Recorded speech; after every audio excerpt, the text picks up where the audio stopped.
A young boy wanders off into the woods at school recess and is never seen again, although a man is arrested and eventually convicted of the crime in the early 1900s. Another boy disappears during a camping trip with his family in Louisiana, but turns up later with a man from North Carolina. Or does he? And a missing persons case in Myrtle Beach comes to a devastating conclusion for the 25-year-old young man's family in recent years. There are a number of missing persons cases right here in the Carolinas, and some have received more media attention than others. These are the stories that tug at our heartstrings, make us pray it never happens to anyone in our families, and wonder if there is still any way to find closure for these missing persons and their loved ones. I'm Renee Robertson. Please join me for Missing in the Carolinas. Episode 42, Missing, Murdered, and Mistaken Identity in the Carolinas. I want to start out today's episode with two very old cases that occurred in the early 1900s. The first is that of 8-year-old Kenneth Beasley. On February 13, 1905, 8-year-old Kenneth Beasley left his home in rural Currituck County, which was about 50 miles from Norfolk, Virginia, and 30 miles from Elizabeth City, to walk to school. His school was about a half-mile from his home. It was located in Oddfellows Hall, which has since been turned into a private residence, just 1 block away from the Poplar Branch Post Office. Kenneth was a middle child who had a 17-year-old brother and a 4-year-old sister, so they weren't on the walk with him that morning. Kenneth's father was Samuel Beasley, a farmer who had opened up the Poplar Branch boat landing for commercial fishing and transport a few years earlier. Samuel was also the state senator for Currituck County at the time, and was away in the state capital of Raleigh on business. It was cold and snowy on that morning, but by recess, the students were able to get outside for some fresh air. Kenneth's 2 teachers were Nina Harrison, who taught the 4 lower grades, and Professor M.P. Jennings, who taught the older students and served as the head of the school. Kenneth played with his friends during recess, but when the bell rang to go back into school around 1 p.m., Kenneth told his cousin Benny Walker, "I'm going farther back." He then disappeared into the dense woods behind the school. Later, Kenneth's classmates said they didn't know why he wanted to go into the woods. He must not have planned to be gone long, because he left his coat and gloves hanging inside the school building. When his teacher discovered he hadn't returned from recess, she alerted the headmaster, and they sent a few students out to search for the boy. Once the townspeople caught wind of what was going on, a more extensive search was organized. Even with 300 men searching the woods and wetlands in Currituck County, no sign of Kenneth turned up. They checked a cabin in the woods where a man described as a Yankee was known to live to see if he'd seen or heard anything, but the man had abandoned the cabin long before Kenneth's disappearance. Senator Beasley arranged to take the train back home as soon as he received a telegram with the news. Rumors began to circulate, and keep in mind that this was during the era where yellow journalism frequented the newspapers. Editors were known to print rumors and opinions as quickly as they would confirmed facts. In her book, True Crime Stories of Eastern North Carolina, author Cathy Pickens pointed out this account that the Raleigh News and Observer printed. There was a strange man up about Barco Post Office and 2 more places by 3 different men. He was in a buggy drawn by a black male and had the boy down between his knees, but the people saw him before they heard the boy was missing. These men that saw him say that the boy was crying and seemed dissatisfied, but the man was talking to him rough. Almost from the beginning, the residents of Poplar Branch had one main suspect in mind as they considered whether or not Kenneth Beasley had been kidnapped. Joshua Harrison was a farmer who had married into an influential family. His father-in-law was a Methodist minister. His brother-in-law was a U.S. congressman who had helped create what is now East Carolina University. Joshua Harrison, who was also the father of Kenneth's teacher Nina Harrison, had a reputation for being a bully in the community, as well as a bootlegger. In the past, he had been charged with shooting someone named Caleb Owens in the forehead, killing him instantly. He claimed the gun had gone off accidentally and wasn't charged for the crime. Cathy Pickens found in her research that Caleb Owens appeared to be a young boy around the age of 8. Joshua Harrison was also charged with killing an elderly man in another case, but again was found not guilty. It's unclear why he evaded prosecution in these crimes. Was it his wealthy family's influence? His reputation as a violent man who made his own wine? No one really knows. But in the early 1900s, Samuel Beasley was creating legislation that would prohibit the sale of liquor. Joshua Harrison took this personally, as his business was affected. The friction between the two men led residents to suspect Joshua Harrison had kidnapped young Kenneth Beasley in retaliation. An April 5, 1905 article that ran in the Charlotte Daily Observer printed an inflammatory article that only further convinced the public of Joshua Harrison's involvement. It read, "The peculiar and baffling mystery connected with the disappearance of Kenneth Beasley, the 8-year-old son of State Senator S.M. Beasley of Poplar Branch, Currituck County, has been cleared up by finding of the boy in Norfolk, where he was carried by those who kidnapped him during the recess of the Poplar Branch High School on Monday, February 13th. It is reported that one of the kidnappers has been arrested, and fear is entertained for his safety. Senator Beasley and Detective Hurricane Branch have gone to Norfolk to bring the missing boy back home. It is alleged that the boy was spirited away from the school in a vehicle and that one of the kidnappers is the son of a prominent preacher. Mr. Beasley, shortly after his son's disappearance, offered a $500 reward for his recovery.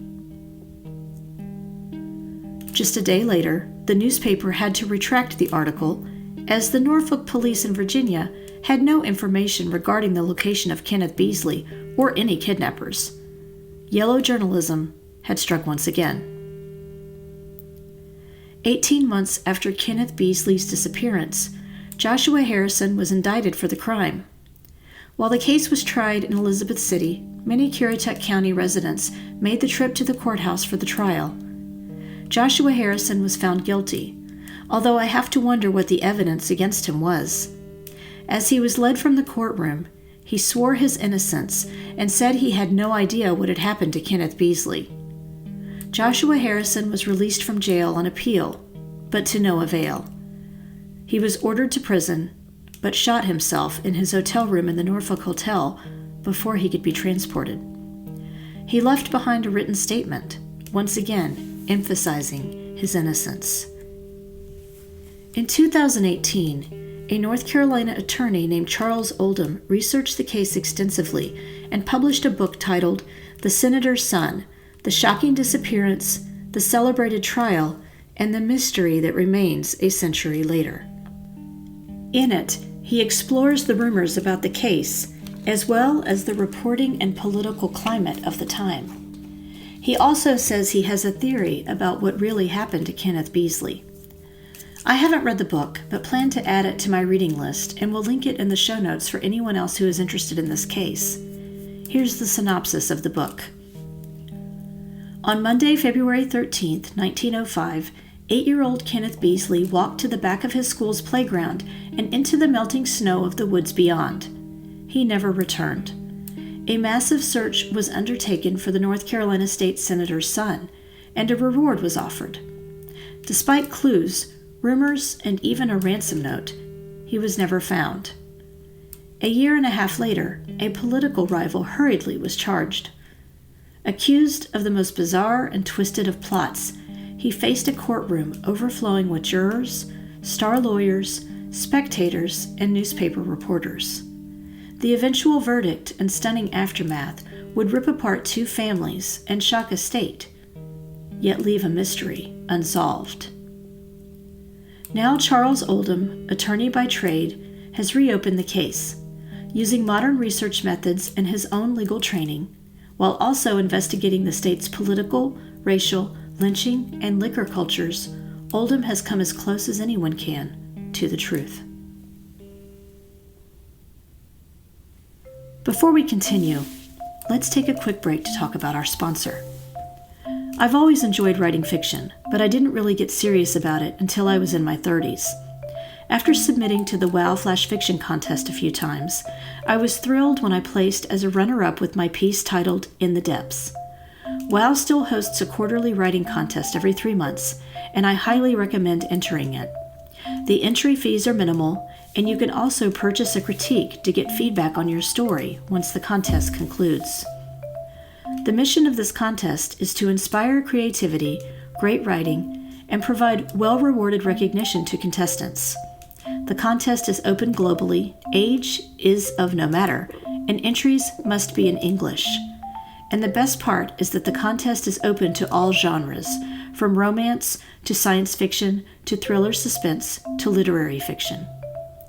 The Spring 2022 Flash Fiction Contest with literary agent Shellen Pelletier with DG&B Literary Agency closes on May 31st. You can visit wow-womenonwriting.com and click on the contest tab for more information. I also wanted to make a quick mention of Stitch Fix, the online personal styling service. I first tried Stitch Fix out a few years ago when they were only sending the fixes that contained 4 or 5 clothing items and accessories. The business model appealed to me because I don't have a lot of time to shop for clothing and have trouble staying on top of the trends. Because I work from home, I stopped getting the fixes after a few months because I didn't feel like I needed that many items. When I found out they were offering a freestyle program, I went online to check it out. Stitch Fix still had my profile featuring likes and dislikes and past purchases on file, so I was easily able to shop their new arrivals section and bought 2 tops that I liked and that also fit my budget.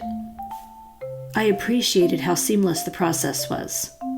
If you'd like to check them out, I'll share a referral link in the show notes. You can earn a $25 credit for every friend you refer to Stitch Fix that makes a purchase. What better way to earn money for a new wardrobe? And now, let's get back to the show. Next, I'd like to discuss the Bobby Dunbar mystery, which initially began on August 23, 1912, in Opelousas, Louisiana. Percy and Leslie Dunbar took their 2 young children camping at a nearby lake. Sometime that night, their 4-year-old son, Bobby Dunbar, wandered away from their tent. A massive search ensued. The searchers even shot off dynamite in Swayze Lake, hoping the blasts would unearth Bobby's body in case he had drowned. Large alligators were hunted, their bellies sliced open in the search for the missing boy. Bobby still didn't turn up, but a day after he went missing, his hat was discovered a short distance from Swayze Lake, leading some to fear the young boy had been kidnapped.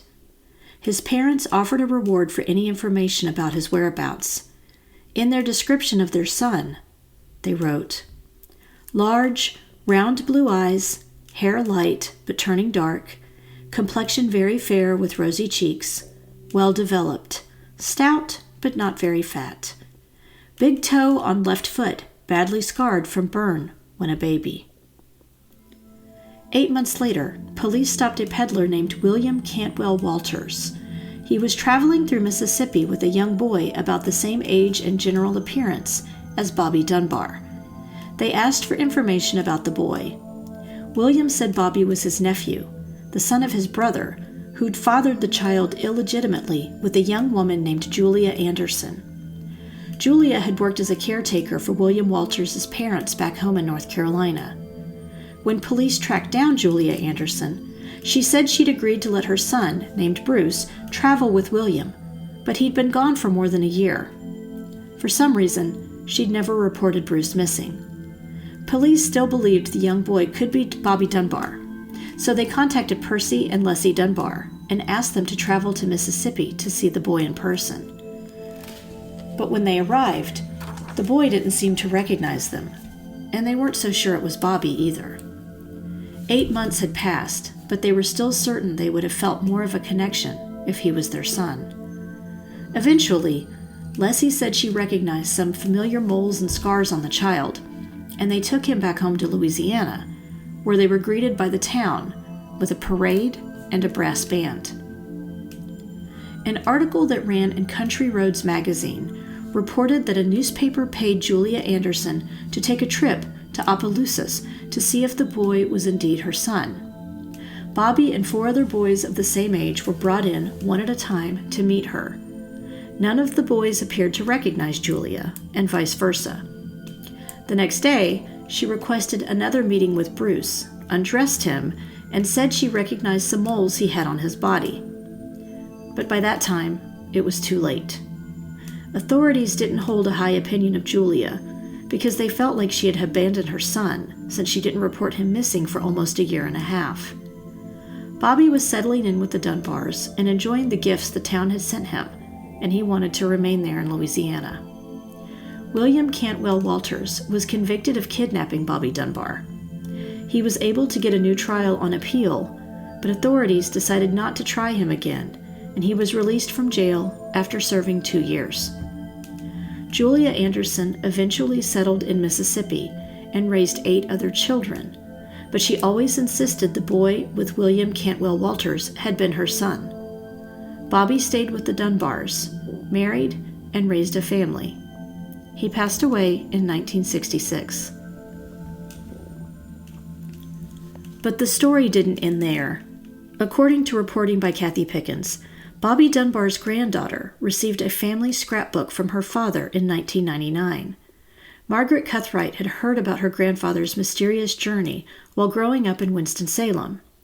She did a little digging and found the daughter of the attorney who had represented William Cantwell Walters when he was tried for kidnapping. The granddaughter had a 900-page defense file in her possession, which Margaret eagerly studied. As Pickens put it, in all those typed pages, news reports, and editorial cartoons, Margaret started wondering about the links between Piney Woods, North Carolina, and a Louisiana swamp and a wealthy family and a woman who didn't have much but her children. Margaret decided to find out once and for all if her grandfather had been Bobby Dunbar or Bruce Anderson, as William Cantwell Walters and Julia Anderson claimed. Bobby Dunbar's son, Robert, Margaret's father, had settled into Kinston, North Carolina, just a few hours from where the Walters family still lives, and where Julia Anderson was from before relocating to Mississippi. Margaret asked that her father submit to a DNA test. The results showed that Bobby was not related to the Dunbars at all. He was Julia Anderson's son, Bruce. William Cantwell Walters and Julia Anderson had been telling the truth all along. What remains a mystery is what really happened to Bobby Dunbar. Did he tragically drown in Swayze Lake on that 1912 camping trip with his family? Or was he kidnapped by someone else? I guess we'll never know. And finally, I wanted to mention a missing persons case from Myrtle Beach, South Carolina that ended tragically. 25-year-old Christopher Bowling was reported missing to the Myrtle Beach Police Department on August 2, 2020. He was reported to have last been seen in the Hadley Circle area on July 27th. Police questioned Christopher's roommate, a 23-year-old named Tyler John Panzarella, originally from Huntersville, North Carolina. He made false statements to the police and also misled them until early September of 2020. Then, he made the decision to lead police to Christopher's body, which was located near Lucas Bay Road. Investigators used dental records in order to identify the victim. Once Christopher was found, police arrested Tyler and traveled to Tennessee to arrest 19-year-old Nicholas Henry, who was also charged with murder. The victim had been shot to death, and at the time, Tyler admitted that he had purchased and supplied the weapon that was used to murder Christopher. Last month, Tyler Panzarella entered an Alford plea to voluntary manslaughter. This type of plea means a defendant does not admit guilt, but recognizes that there's a substantial likelihood a jury would convict them based upon the available evidence. He was sentenced to 20 years in prison and must serve 85% of his sentence before being eligible for parole. Nicholas Henry has not yet been tried. What is not clear in the published news report is possible motive for Christopher's death. In an interview with WPDE ABC 15 News in South Carolina, his mother said Nicholas had been Christopher's friend for 5 or 6 years, and the 3 young men were aspiring rappers. He called Nicholas his little bro and enjoyed hanging out and writing songs with the 2 men. She hopes officials will be able to release more information in the future. Before I close this episode, I'd like to ask you a favor. I've put together a short survey with a few questions about listener demographics. I'm in the process of corresponding with a few potential sponsors and would like to give them a more detailed picture of our listeners. I promise that these survey responses will only be used for information gathering purposes, and I will never give out email addresses or other information to third-party companies. Adding additional sponsorships to the show would allow me to create episodes on a more regular schedule, as well as create more content that I think you will enjoy. You can find a link to the survey in the show notes for the podcast and on our social media pages. I appreciate your help. This brings us to the conclusion of Missing in the Carolinas. If you enjoyed this episode, please do me a favor and give it a 5-star rating wherever you listen to your podcasts. We're also now on Instagram, Facebook, and YouTube, so please like our pages and get started on a discussion of the missing people profiled on the show. Do you know of a missing persons case in North or South Carolina that you think should be covered? Email me at missinginthecarolinas@gmail.com with any details you can share. And don't forget to check out our sponsor, Wow Women on Writing, and the great programs and writing contests they have there at www.wow-womenonwriting.com. Cover art for this podcast was designed by Macintosh Multimedia. All episodes are researched and written by me, Renee Robertson, with sound editing provided by Mia Robertson. Thanks so much for listening.